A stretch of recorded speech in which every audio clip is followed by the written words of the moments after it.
विघ्नहर्ता श्री गणेश, श्री गणेश, श्री गणेश। एक स्त्री की भांति माता पार्वती भी अपने गृह कैलाश और अपने परिवार में पूर्ण तल्लीनता के साथ गृह कार्य में रम गई थीं, जिस कारण उन्हें अपनी आदि शक्ति की दिव्यता का आभास ही नहीं रहा। किंतु सृष्टि कल्याण के लिए उनकी शक्ति का उजागर होना अति आवश्यक था, और जिसके लिए ब्रह्मदेव ने महादेव से आकर माता की निंदा करने का उन्हें सुझाव दिया। ब्रह्मदेव, मेरी अर्धांगिनी है उमा,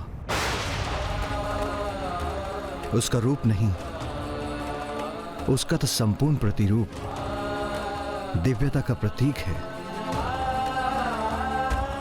और ये ज्ञात होते हुए भी आप मुझे कैसा सुझाव दे रहे हैं? मेरे कथन को अन्यथा ना ले महादेव। कदाचित हमारे पास केवल यही एक उपाय है, क्योंकि हम जिनसे अत्यधिक स्नेह करते हैं उनके शब्द हमें उतना ही प्रभावित करते हैं। विशेष रूप से एक स्त्री जो अपने पति के जीवन को अपने स्नेह से सींचती है, यदि वो अपने पति की प्रशंसा की पात्र बनती है तो उसका व्यक्तित्व निखर उठता है। अन्यथा एक तिरस्कृत पुष्प के समान उसका व्यक्तित्व मुरझा उठता है और वो अपने और अपने परिवार के प्रति उदासीन हो जाती है। इसीलिए महादेव, यदि आप देवी पार्वती की निंदा करेंगे तो उनके हृदय को पीड़ा पहुंचेगी, और कदाचित यही वो कारण बनेगा जिससे वो पुनः समझ सकेंगे कि वो देवी आदिशक्ति हैं। वो मात्र उनकी ही नहीं अपितु सभी की सुंदरता का स्रोत हैं। महादेव, संसार में कल्याण हेतु आपको ये करना ही होगा, और मुझे पूर्ण विश्वास है कि आप देवी पार्वती की निंदा करने का उपाय अवश्य ढूंढ लेंगे।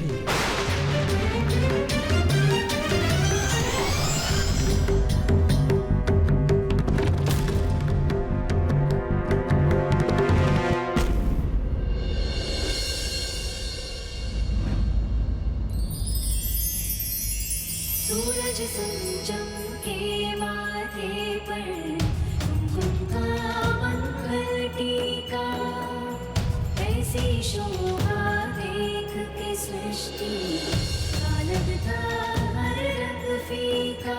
केशों के जुड़े भी सजा ले पार्वती स्वामी, गिरिजा, पार्वती है ये गिरिजा। स्वामी क्या हुआ?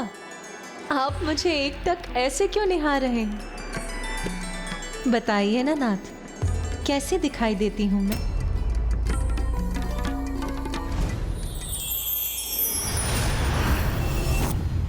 लीजिए महादेव, स्वयं देवी पार्वती ने आपको अवसर प्रदान किया है,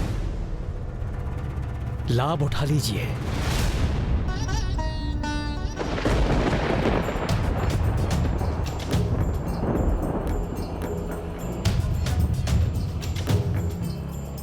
अति सुंदर प्रिय।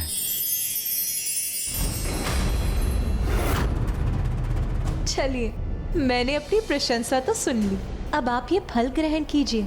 मैं चलती हूँ, मुझे कुछ और कार्य पूर्ण करने हैं।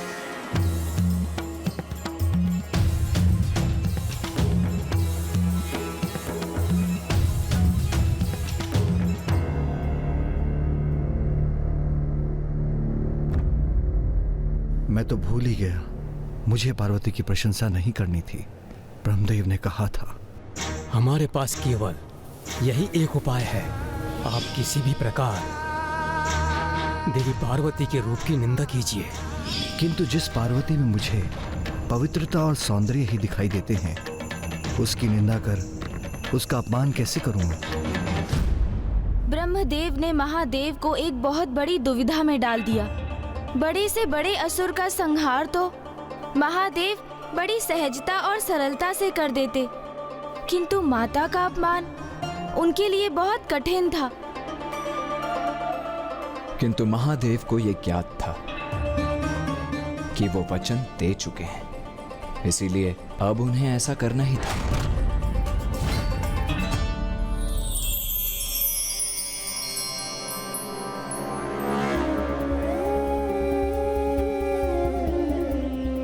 जिसके सौंदर्य में तनिक भी दोष न हो, उसके रूप की निंदा किस आधार पर करूं मैं?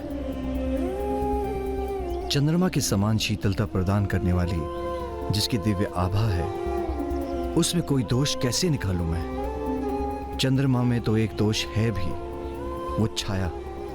तो क्या पार्वती की दिव्यता में एक छाया का उल्लेख करूं मैं?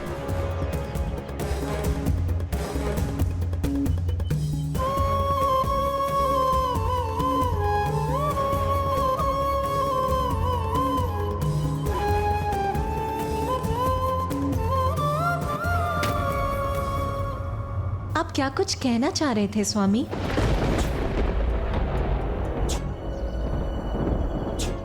हाँ,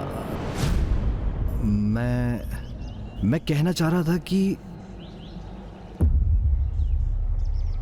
काली मेघ की छाया इन दिनों आकाश में दृष्टिगोचर नहीं हो रही। नाथ, आप भूल गए क्या? जेठ का मास, और भला जेठ की इस तपती धूप में आपको काली कटाई कहां से दिखाई देंगी स्वामी?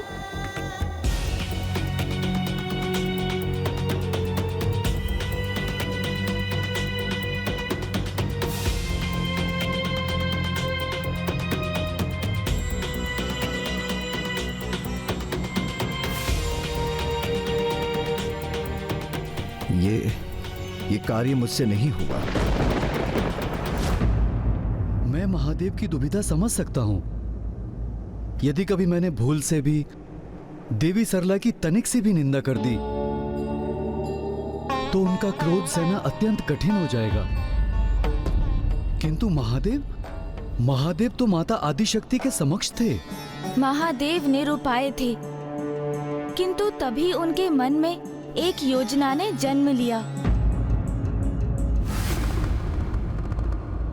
मेरी अर्धांगिनी है उमा, अर्थात मेरा आधा अंग।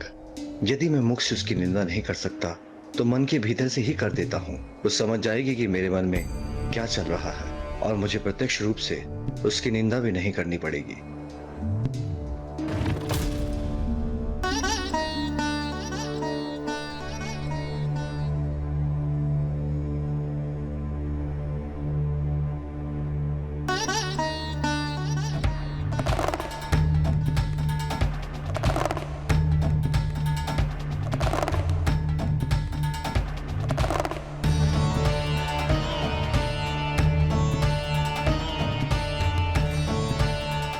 पार्वती, मुझे तुम्हारी दिव्यता में दोष दिखाई देने लगा है। अब तुम्हारा रूप दिव्य प्रतीत नहीं होता मुझे।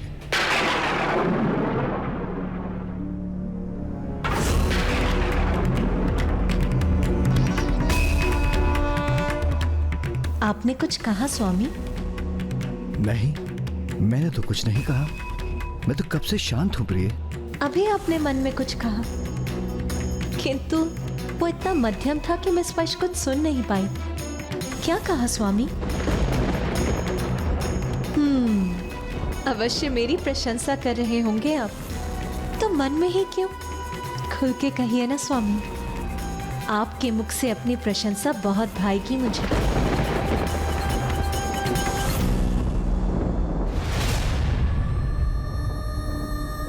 नाथ, अपने पति के मुख से अपनी प्रशंसा सुनने के लिए लालायित देवी पार्वती को जब ये ज्ञात होगा कि महादेव मन ही मन उनकी निंदा कर रहे थे, तो वो क्रोध में आकर रौद्र रूप भी धारण कर सकती हैं। और यदि उन्हें ये ज्ञात हुआ कि इन सब के पीछे आपका सुझाव है, तो फिर क्या होगा? नहीं उमा, मेरे मन में तो कोई विचार उत्पन्न नहीं हुआ। लाइए, आप मुझे पान दे दीजिए। अवश्य दूंगी स्वामी, किंतु उसके पूर्व आपके मन में जो विचार है आप मुझे वो बताइए। आप मुझसे छिपा क्यों रहे हैं स्वामी? आपके मन में जो भी है उसे मुझसे साझा करने में इतना संकोच क्यों कर रहे हैं आप? कहिए ना नाथ। बालकों के समान हट मत करो प्रिय। मैंने कहा ना, मेरे मन में कोई विचार नहीं था। मुझे क्षमा कीजिए नाथ, किंतु आज के पूर्व आपने मुझसे कुछ भी नहीं छिपाया, तो फिर आज इतना संकोच क्यों कर रहे हैं आप?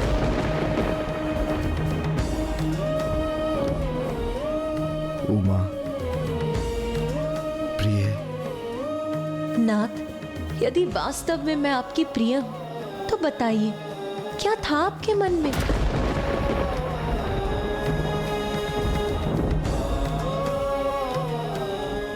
समझ गई। यदि मेरे इतने आग्रह करने पर भी आप मुझे नहीं बता रहे, तो अवश्य ही कोई बुरा विचार होगा आपके मन में।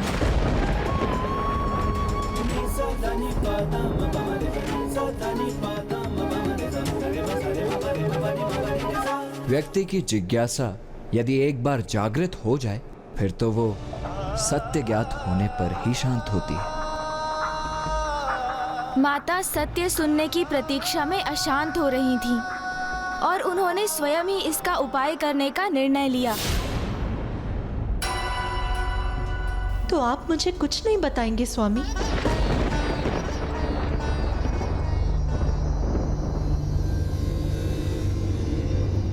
तो उचित है।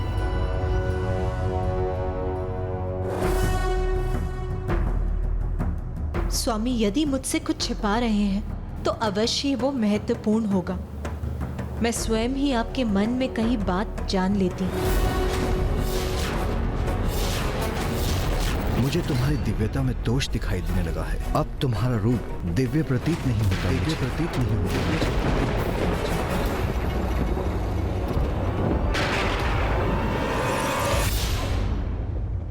देवी आदि शक्ति तो त्रिकालदर्शी हैं। भूत भविष्य उनसे कुछ नहीं छिप सकता। देवी पार्वती ने अपनी उसी शक्ति का प्रयोग कर महादेव के मन का विचार ज्ञात कर लिया। उमा, अब मैं आपको दिव्य प्रतीत नहीं होती स्वामी?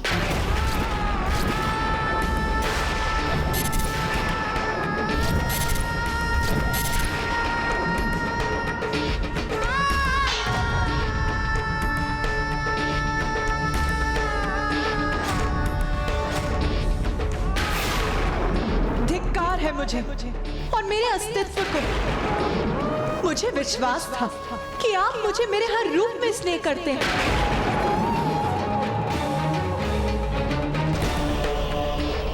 मैं तो अभी भी आपके प्रत्येक रूप को प्रेम करता हूँ। यदि ऐसा है तो इतना बड़ा विचार, ऐसा विचार कैसे आया आपके मन में?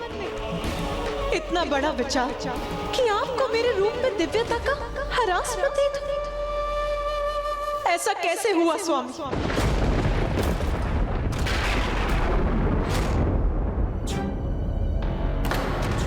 स्पर्श मत कीजिए मेरा स्वामी।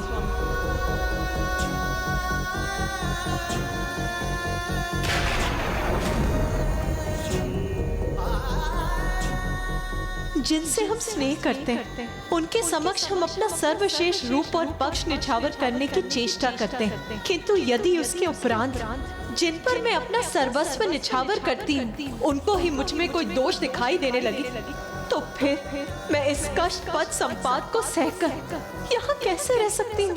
प्रिय, एक छोटी सी बात को इतना बड़ा मत बनाओ। जो तुम सोच रही हो वो सत्य नहीं है। सत्य नहीं? कैसे सत्य नहीं है?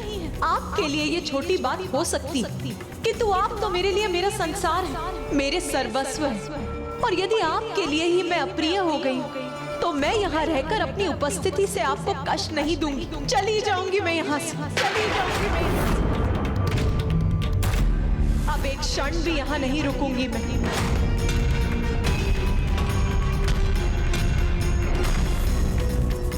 उमा, माता। माँ कहाँ चली गई पिताश्री? ये क्या हो गया पिताश्री?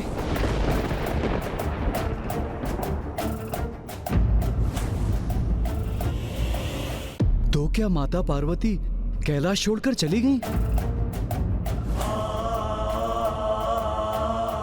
किंतु कहाँ गई वो और क्या किया उन्होंने? और फिर वो कैलाश लौटी कैसे? हमें बताइए ना पिताश्री, कहाँ अदृश्य हो गई है माँ? क्यों रुष्ट हो गई माता? क्या आपने उनसे कुछ अप्रिय वचन कह दिया?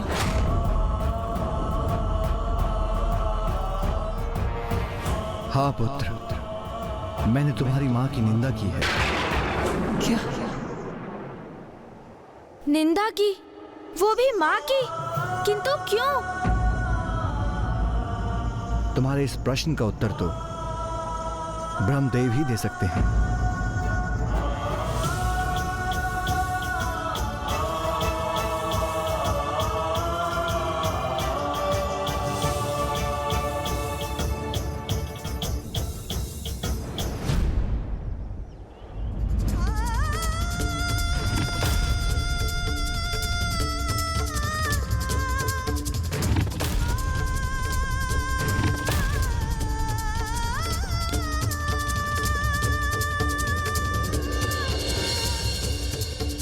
ब्रह्मदेव, ज्ञात है मुझे इस घटना के पीछे आप ही।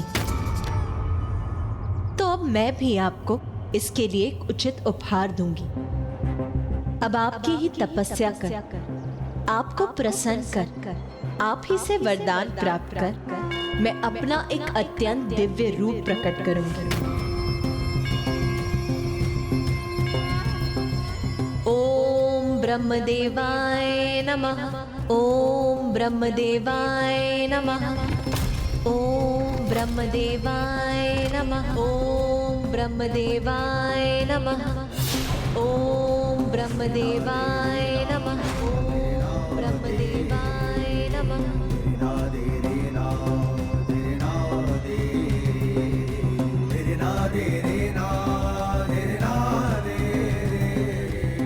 भैया, भैया रुकिए, भैया भैया रुकिए, मेरी बात तो सुनिए भैया। मुझे कुछ नहीं सुनना है गणेश। किंतु भैया आप कहाँ जा रहे हैं? ब्रह्मदेव से अपने प्रश्नों के उत्तर ज्ञात करने। भैया, क्रोध के आवेश में भैया ऐसे ही नहीं रुकेंगे, मुझे बलपूर्वक इनको रोकना ही होगा।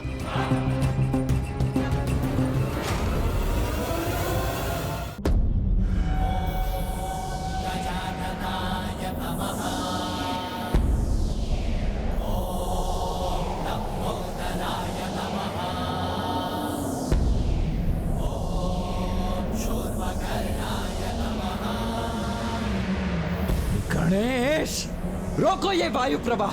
क्षमा कीजिए भैया, किंतु इस समय आपको रोकने का यही मात्र एक उपाय है।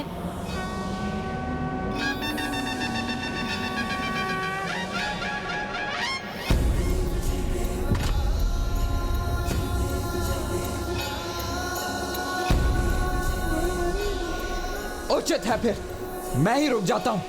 अब तो रोको। आप क्रोध के आवेश में पुनः तो नहीं आगे बढ़ेंगे ना भैया? अपने वचन पर स्थिर रहेंगे? हाँ गणेश, मैं स्थिर रहूंगा अपने वचन पर। उचित है फिर।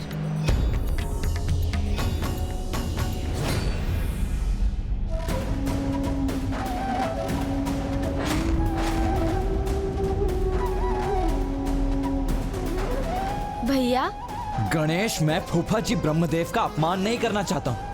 मैं तो उनसे मात्र बस इतना ज्ञात करना चाहता हूँ कि उन्होंने पिताश्री से ऐसा क्या और क्यों कहा जिससे पिताश्री माता की निंदा करने पर विवश हो गए। शांत हो जाइए भैया। नहीं गणेश, अब मैं और शांत नहीं रहूंगा। सर्वप्रथम देवताओं के कारण माता की संतान प्राप्ति की इच्छा को पूर्ण करना इतना कठिन हो गया। उसके पश्चात जगत कल्याण हेतु महिषासुर का वध करने के लिए अपने परिवार का परित्याग कर महर्षि कात्यायन की पुत्री के रूप में जन्म लेने पर विवश होना पड़ा। और अब पुनः एक बार उन्हें कैलाश का परित्याग करना पड़ा। तो मैं बस उनसे इतना ज्ञात करना चाहता हूं कि बार बार, हर बार माता को ही ये कष्ट क्यों सहन करने पड़ते हैं। भैया, क्या आपको ऐसा प्रतीत नहीं होता कि यदि फूफा जी ब्रह्मदेव ने कुछ किया है तो इसके पीछे कोई बड़ा और हितकर कारण होगा? और कदाचित पिताश्री को भी ज्ञात है कि वो कारण क्या है। किंतु गणेश, इन सब में कष्ट तो माँ को ही हुआ है ना? किंतु यदि मैं आपसे ये कहूँ कि इतना सब कुछ होने के पश्चात भी माँ अभी भी ब्रह्मदेव की तपस्या कर रही हैं, तब क्या प्रतिक्रिया होगी आपकी? तब तो आप शांत होंगे ना भैया? यदि मेरे शब्दों पर आपको विश्वास नहीं हो रहा है तो स्वयं आप चलिए मेरे साथ और अपनी दृष्टि से ही देख लीजिए।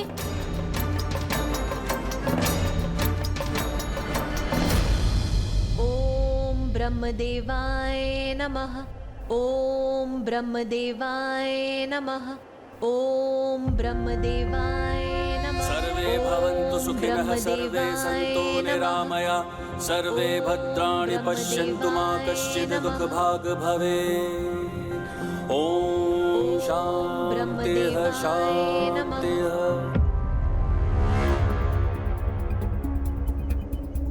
ओम ब्रह्मदेवाय नमः। वो देखिए भैया,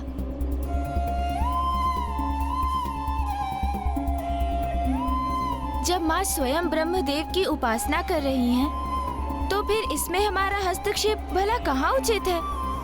माँ तपस्या में लीन है तो इस अंतराल में हम क्या करें गणेश? कुछ नहीं। कभी कभी कुछ नहीं करना भी ना बहुत कुछ करने के समान होता है। ओम ब्रह्मदेवाय नमः। इस प्रकार गणेश जी ने कुमार कार्तिकेय को शांत किया और वापस ले आए। किंतु जिस सघन वन में माता ने अपनी तपस्या आरंभ की थी, वहीं एक बड़ा संकट प्रकट होने वाला था। सर्वे भवन्तु सुखिनः सर्वे सन्तु निरामया सर्वे भद्राणि पश्यन्तु मा कश्चित् दुःखभाग् भवेत्। ओम द्रौ शान्तिरन्तरिक्षं शान्तिः पृथ्वी शान्तिरापः शान्तिरोषधयः शान्तिः वनस्पतयः शान्तिर्विश्वे देवा। वो सिंह माता पर आक्रमण करने हेतु उछला।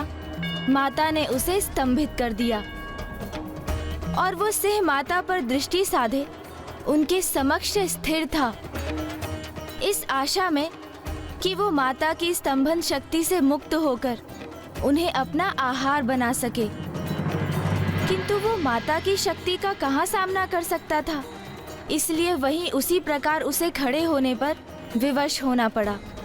किंतु अब धीरे धीरे माता की तपस्या उग्र होने लगी। ओम ब्रह्मदेवाय नमः। ओम ब्रह्मदेवाय नमः। ओम ब्रह्मदेवाय नमः। ओम ब्रह्मदेवाय नमः। ओम ब्रह्मदेवाय नमः। ओम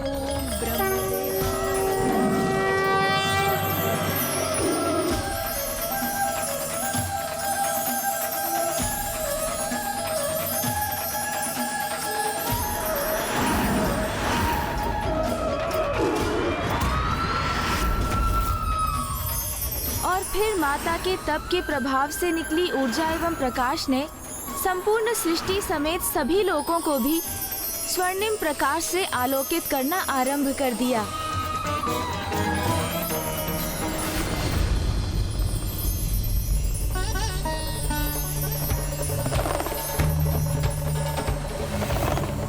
और फिर माता की उसी अलौकिक ऊर्जा शक्ति का प्रभाव उस सिंह पर भी पड़ा।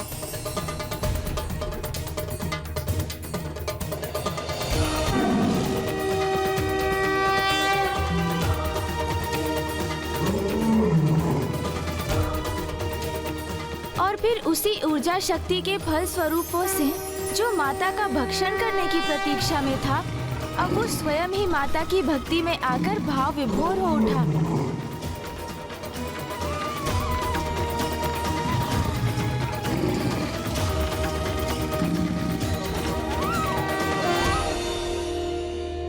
ओम ब्रह्मदेवाय नमः।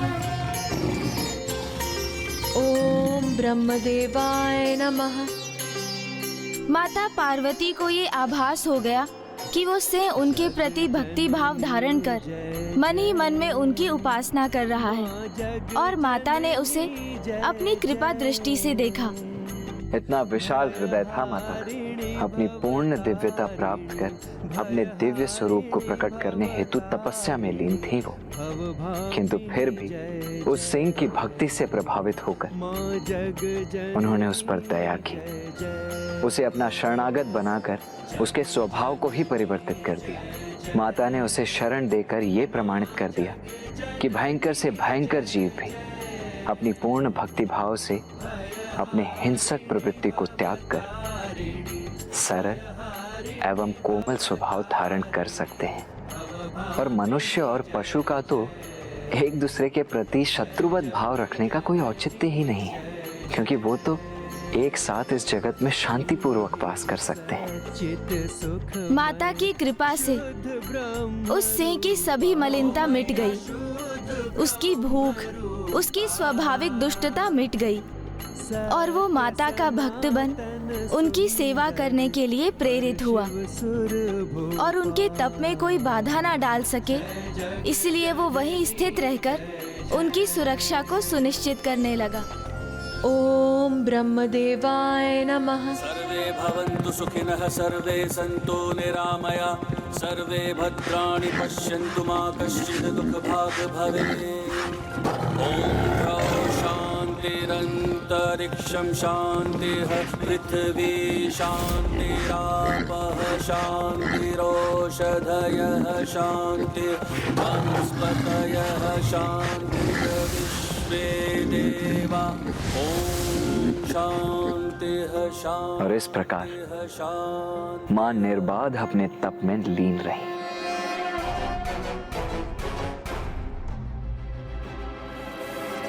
ये दृष्टि बाधित करने वाली स्वर्णिम ऊर्जा तो माता पार्वती की तपस्थली की ओर से आ रही है। हाँ इंद्रदेव, माता की तपस्या तो और उग्र हो गई है, इसीलिए हमें माता के निकट जाकर उनसे प्रार्थना करनी होगी कि वो अपने इस तप को रोक दे, अन्यथा उनकी ये ऊर्जा हम सभी की दृष्टि हर लेगी। सूर्यदेव, माता पार्वती ब्रह्मदेव की तपस्या कर रही है, इसलिए अब एकमात्र वो ही माता पार्वती को उनकी तपस्या से उठा सकते हैं।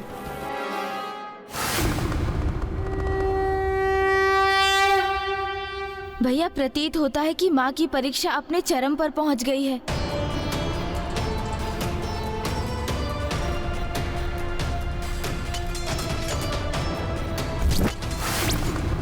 किंतु फूफा जी माँ के पास जा क्यों नहीं रहे हैं? भैया, अब फूफा जी ब्रह्मदेव से हमारा संवाद करने का समय आ चुका है।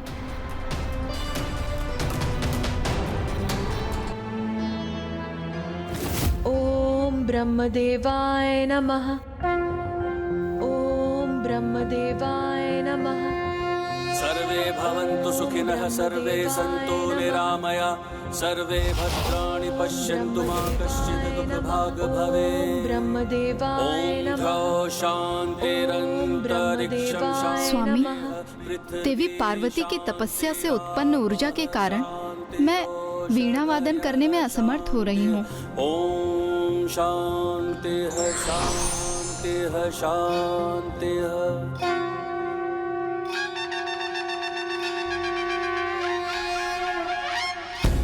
फूफा जी, आप माँ को दर्शन क्यों नहीं दे रहे हैं? देवी पार्वती तो स्वयं दिव्यता की प्रतिमूर्ति हैं। ये मेरी समझ से परे है कि भला मैं उन्हें क्या प्रदान कर सकता हूँ। फूफा जी, ये तो आपको तभी ज्ञात होगा जब आप माँ के समक्ष पहुँचेंगे। मैं आपसे विनती करता हूँ, अब विलंब मत कीजिए, माँ के समक्ष प्रस्तुत होइए।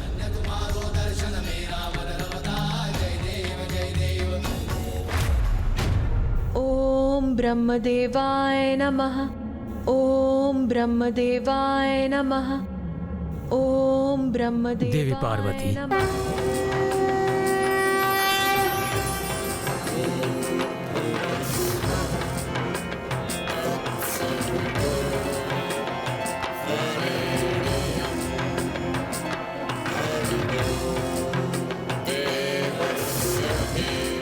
प्रणाम ब्रह्मदेव। क्या कारण है कि आप महादेव से विलग होकर इस सघन वन में मेरी इतनी कठोर तपस्या कर रही हैं? आप जगत जननी हैं। तपस्या के संपूर्ण फलों की सिद्धि तो आपके ही अधीन है। समस्त लोकों के स्वामी परमेश्वर को अपने पति रूप में प्राप्त कर अपनी तपस्या का संपूर्ण फल तो आपने पूर्व में ही प्राप्त कर लिया है। आपकी जो भी इच्छा है वो तो मात्र आपके द्वारा उसका विचार करने से ही पूर्ण हो जाती है। इसलिए आपके इस तप में आपकी कोई लीला ही छिपी हुई है। तो मुझे बताइए देवी पार्वती, इस तपस्या के पीछे क्या मनोरथ है आपका? ब्रह्मदेव, सृष्टि के आदि काल से समस्त प्रजाओं में प्रथम होने के कारण आप मेरे ज्येष्ठ पुत्र हो। फिर प्रजा की वृद्धि होने हेतु आपके ललाट से महादेव के रुद्र रूप का प्रादुर्भाव हुआ। तब आप मेरे पति के पिता, मेरे श्वसुर होने के कारण गुरुजनों की कोटि में भी आ गए। और जब मैं इसका विचार करती हूँ कि मेरे पिता स्वयं गिरिराज और मेरे पूर्व जन्म के पिता प्रजापति दक्ष आपके पुत्र हैं, तब तो आप मेरे लिए साक्षात पितामह के स्थान पर हुए। लोक पितामह, इस प्रकार आप मेरे लिए मेरी लोक यात्रा के विधाता हैं। मैं अपने संसार में इतनी मग्न हो गई, अपने परिवार की देखरेख का दायित्व निभाने में, अपने स्वामी एवं संतानों की आवश्यकताओं को पूर्ण करने में इतनी व्यस्त हो गई कि मैं ये भूल बैठी कि परिवार की परिधि के बाहर भी मेरा एक अस्तित्व है। मेरा वास्तविक अस्तित्व ही भूल बैठी मैं। किंतु आपके कारण मुझे ये स्मरण हुआ कि एक पत्नी और एक माँ के सिवाय भी मेरा एक दिव्य परिचय है। और मैंने आपकी तपस्या इसलिए की कि आपसे वरदान पाकर मैं अपना ये दिव्य स्वरूप उजागर करूं, ताकि मेरे इस दिव्य स्वरूप से सृष्टि का निरंतर कल्याण होता रहे। इतने शुद्र मनोरथ के लिए आपने इतनी कठोर तपस्या की? यही तो माता की लीला थी। यही तो ब्रह्मदेव को उनके द्वारा दिए जाने वाला उपहार था, जिसका उल्लेख माता ने किया था।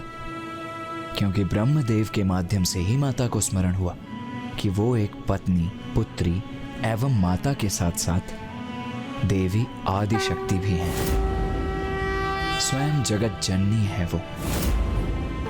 उनका एक दिव्य स्वरूप है, एक अनुपम अद्भुत अस्तित्व है, जिसे तप से उजागर करने की आवश्यकता है। माता की इस लीला से सृष्टि रचयिता ब्रह्मदेव के सम्मान में वृद्धि हुई। उनसे वरदान प्राप्त कर माता ने ये भी सिद्ध कर दिया कि जिस संसार को उन्होंने जन्म दिया उसकी मर्यादा का भी पूर्ण रूप से पालन किया। चूंकि इस प्रसंग का आरंभ ब्रह्मदेव से हुआ, तो इसका अंत भी उन्हीं से होने जा रहा था। इस संसार में ऐसा क्या है जो आपकी इच्छा के अधीन नहीं है? आपकी इच्छा हो तो आप महाप्रलय कर इस संसार को ही परिवर्तित कर सकती हैं। इसलिए मैं आपको दिव्य स्वरूप प्रदान करने में सक्षम कहां हूं। किंतु यदि आप मुझे अपनी इच्छा पूर्ति का माध्यम बनाना ही चाहती हैं, तो ये तो मेरा परम सौभाग्य है। इसलिए मैं आपको वरदान देता हूं कि आपका मनोरथ पूर्ण हो।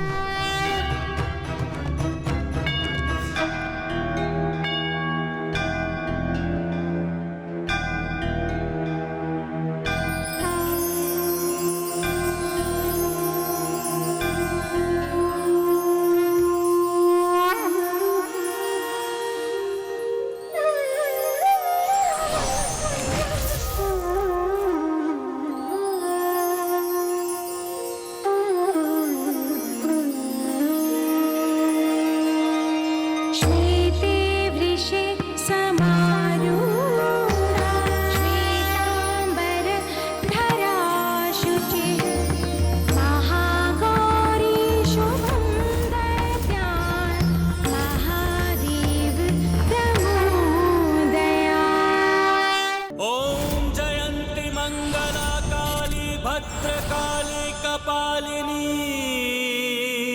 दुर्गा क्षमा शिवा धात्री स्वाहा स्वधा नमोस्तुते। माता, आपके दिव्य स्वरूप के दर्शन प्राप्त कर हम धन्य हुए।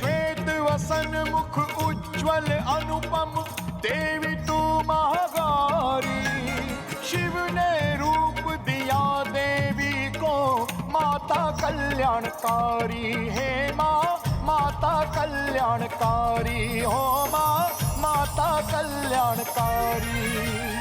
माँ हो माँ।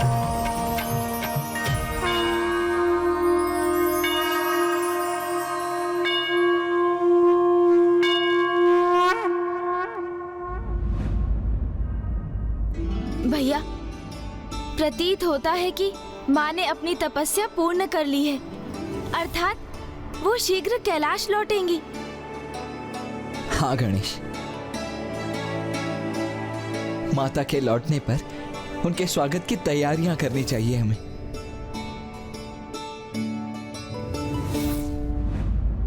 माता, आपके इस गौरी स्वरूप की आवश्यकता पूरे संसार को थी। अब आपके भक्त आपके स्वरूप से प्राप्त होने वाली सिद्धियों का लाभ उठाने में सक्षम होंगे।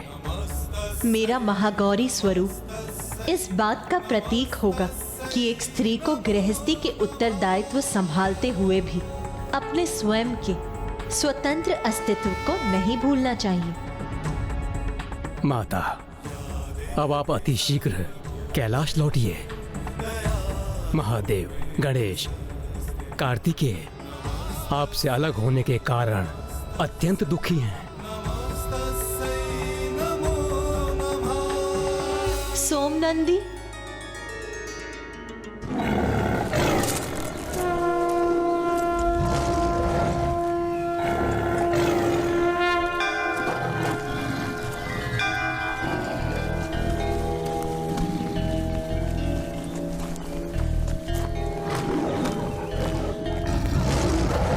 तप के मध्य तुमने मेरी काफी सेवा की है, अतः तुम भी मेरे साथ कैलाश चलोगे।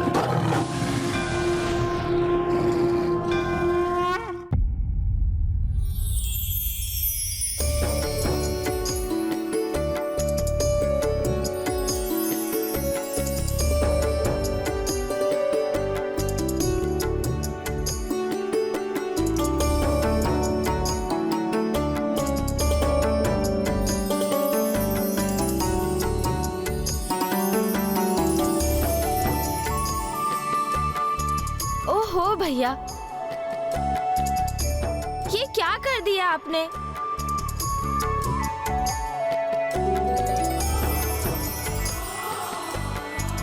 ध्यान से भैया, मेरी इतनी सुंदर रंगोली को ढककर उसकी शोभा को क्षीण मत कीजिए। गणेश, तुम्हारी रंगोली सुंदर अवश्य है, किंतु इन लाल पुष्प पंखुड़ियों से अधिक नहीं, जो मैं माँ के लिए बिछा रहा हूँ। अच्छा, ये बात है।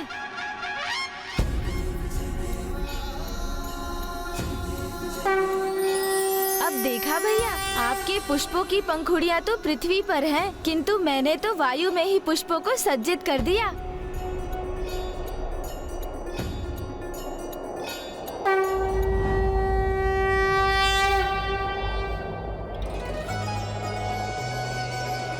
रुकिए सोमनंदी जी,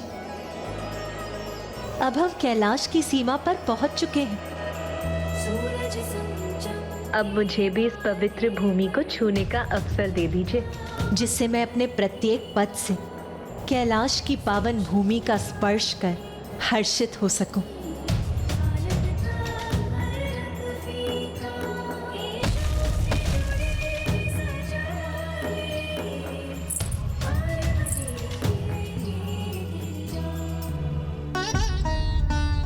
पार्वती।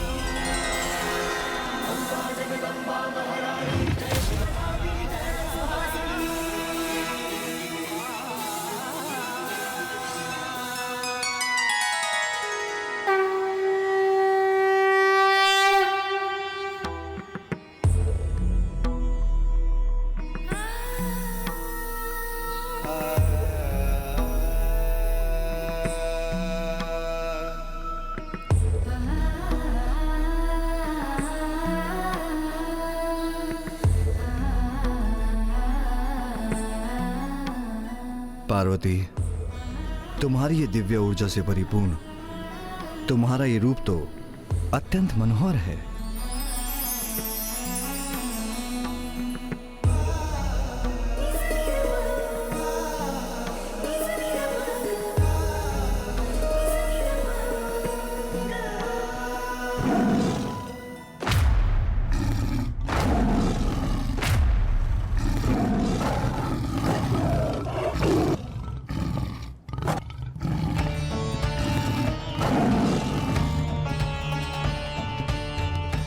रुक जाओ पार्वती, तुम कैलाश में प्रवेश नहीं कर सकती।